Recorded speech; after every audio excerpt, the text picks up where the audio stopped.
people hear the phrase foster care and instinctively associate it with protection. They imagine frightened children being removed from dangerous environments and finally brought somewhere stable, somewhere nurturing, somewhere safe enough for healing to begin. They imagine rescue, they imagine compassion, they imagine adults stepping in where biological parents have failed. But what society rarely speaks about is the psychological devastation that occurs when the very system claiming to rescue children slowly becomes another environment that those children are forced to survive. Because what happened to me inside that foster home was not simply punishment. It was prolonged psychological containment. It was humiliation as behavioral conditioning. It was isolation as emotional control. It was the gradual destruction of a child's humanity through years of degradation, severe enough that my nervous system eventually stopped recognizing the abnormality of it simply to survive. And that is the most dangerous thing about childhood trauma. Children adapt to environments that would psychologically destroy adults. From approximately 2001 until my escape from that foster home in the summer of 2007, while under the legal guardianship of the province of Saskatchewan as a foster child and long-term ward of the government, my life became increasingly defined by confinement, surveillance, humiliation, isolation, emotional degradation, and behavioral control masquerading as care. And I need people to fully understand something before I continue. The psychological severity of prolonged childhood humiliation cannot be overstated. Because children do not merely experience punishment emotionally. Children internalize punishment as identity, especially children already carrying abandonment trauma, especially children already struggling with emotional dysregulation, especially children later diagnosed with ADHD and autism whose nervous systems are already operating under chronic overwhelm, hypervigilance, and heightened emotional sensitivity. When punishment becomes constant, public, degrading, and isolating, the child stops believing that they are in trouble. The child begins believing they themselves are the problem, not their behavior, their existence. And that realization changes the very structure of a child's identity permanently. And for me, it began with what the foster mother referred to as sentences. That word matters deeply. Sentence. Not grounding, not discipline, not correction, sentence. Language associated with criminals, with incarceration, with punishment. And for approximately a year of my childhood, I endured prolonged corner confinement as punishment inside that home. Hours of standing motionless, facing walls while other children moved freely around me. Hours while adults walked past me. Hours while I was mocked publicly in front of the other children. Hours where my humiliation itself became part of the punishment. And humiliation was intentional, because humiliation conditions obedience faster than compassion ever could. A child forced repeatedly into degrading punishment eventually stops defending themselves emotionally because their nervous system learns something terrifying. Resistance only creates more pain. So the child adapts.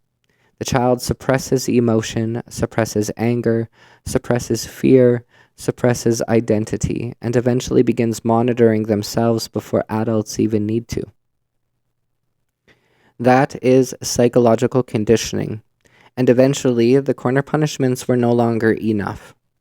The confinement escalated into prolonged bedroom isolation, and I want to be extraordinarily clear here because people often minimize childhood isolation by comparing it to ordinary grounding or parental discipline. This was not ordinary grounding. This became years of systematic isolation.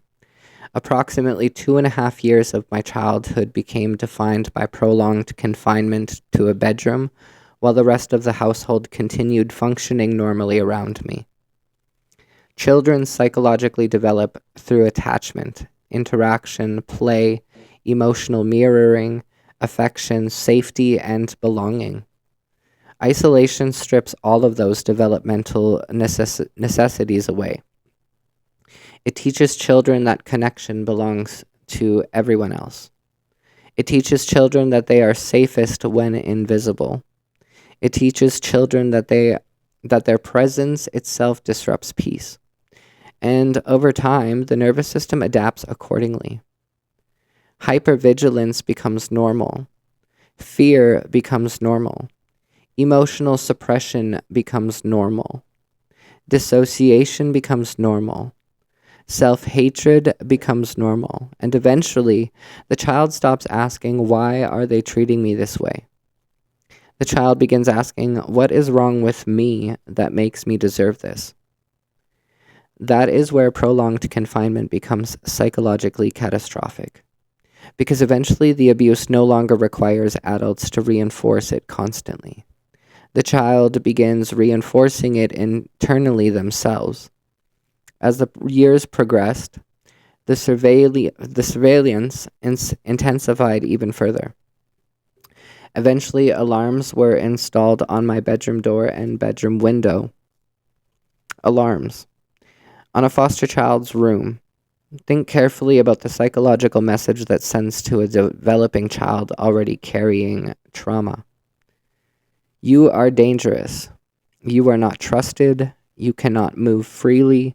You cannot exist without monitoring. You are not a child requiring love. You are a problem requiring containment.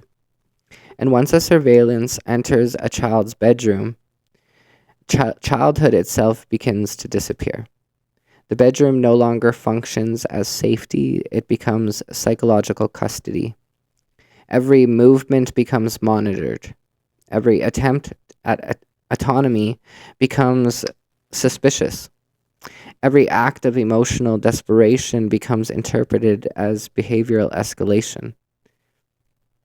And then came the cage, a construction that the foster mother created, which was a baby gate in between a fridge and a wall, very small space.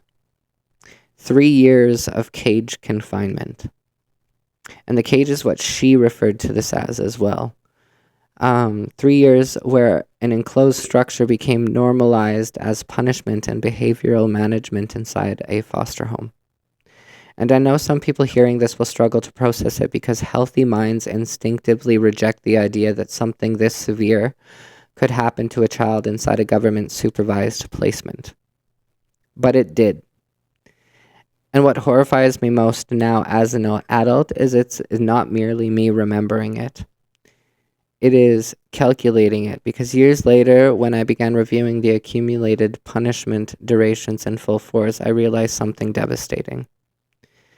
Had I not escaped that foster home in the summer of 2007, the cumulative total of those punishments would have extended into approximately my 19th year of life.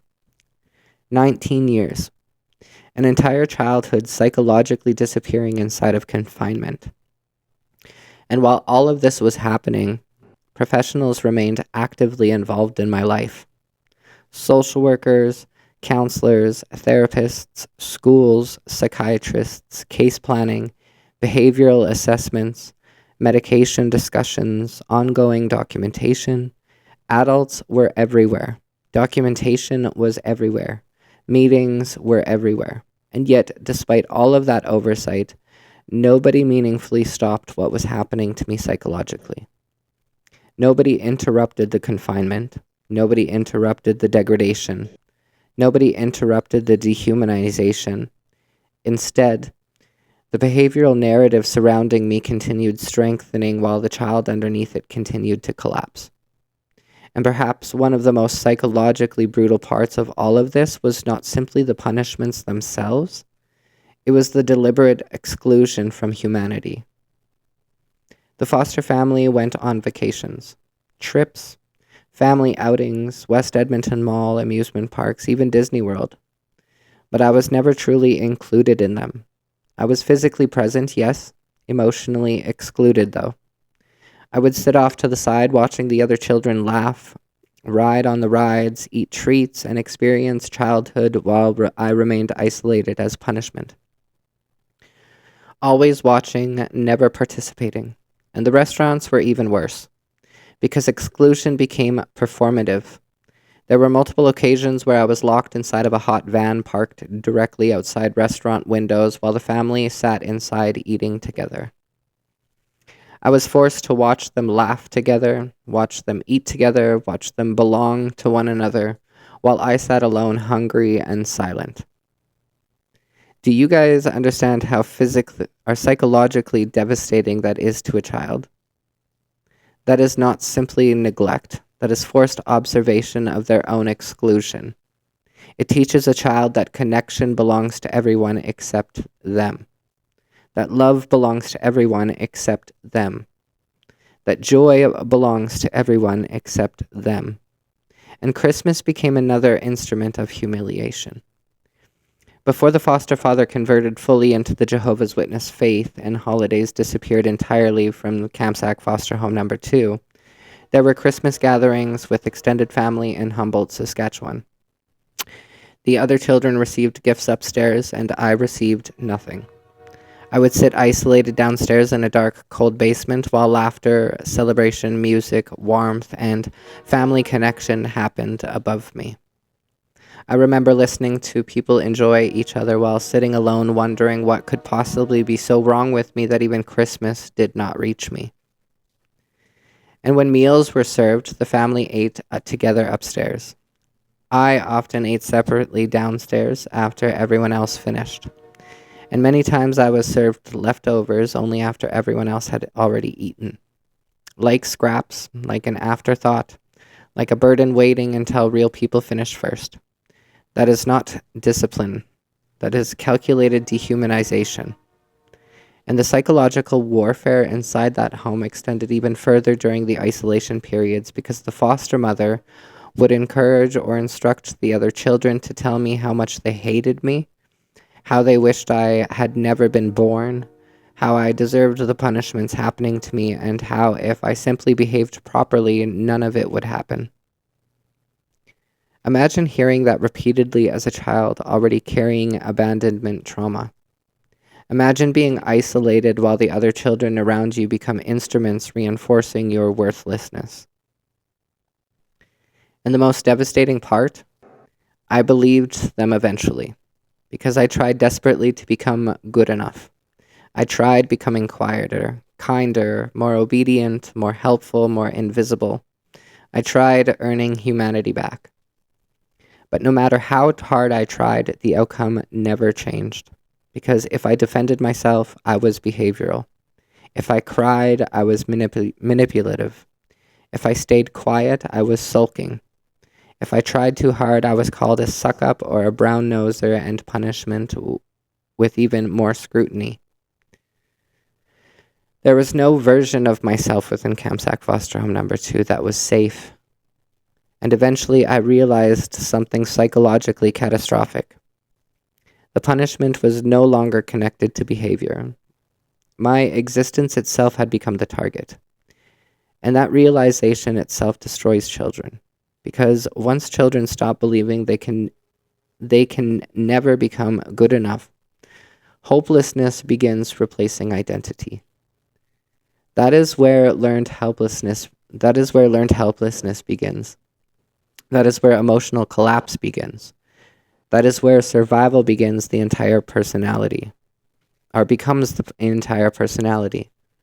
And eventually, after years of confinement, surveillance, humiliation, behavioral documentation, psychiatric involvement, isolation, and emotional degradation, the system looked at the traumatized child it helped create and declared, "See, behavioral problem." And even law enforcement eventually approached me through these labels. There was a wrongful arrest during this period involving an incident that did not remotely justify the level of force, escalation, and trauma involved in the police response. But by then, I already carried institutional labels that followed me into every interaction with authority. Behavioral, aggressive, reactive, difficult foster child. And once systems label children that way, those labels begin shaping how every authoritative figure approaches them before the child even speaks. Schools, hospitals, psychiatrists, police, courts, everyone begins meeting the file before meeting the human being. And that arrest confirmed something my nervous system had already learned years earlier. Adults with power no longer saw me as a child first. They saw me as a problem first, and yet, despite everything, despite the confinement, despite the alarms, despite the cage, despite the isolation, and despite the humiliation, despite the psychological warfare, I survived long enough to escape that home in the summer of 2007.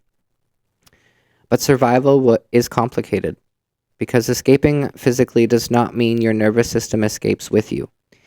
Even now, years later, my body still remembers confinement. It still remembers surveillance.